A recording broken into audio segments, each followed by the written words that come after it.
So what's up everyone, and welcome back to our channel and another tutorial. If you want to connect your WordPress website to ChatGPT, here's a simple way to set it up. So firstly, log into your windsort.ai account and open the WordPress connection page and select WordPress.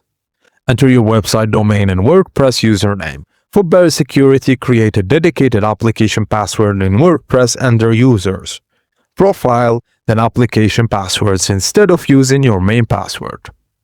Now open ChatGPT and go to Settings, Connectors or Apps, then search for windsort.ai and install it. Follow the on-screen instructions and follow windsort.ai to access your connected WordPress site. Once the connection is complete, windsort.ai should appear among your connected apps in ChatGPT. You can then use the integration to work with your WordPress data through ChatGPT. If this video was helpful, please don't forget to like it and subscribe to our channel for more web hosting tutorials.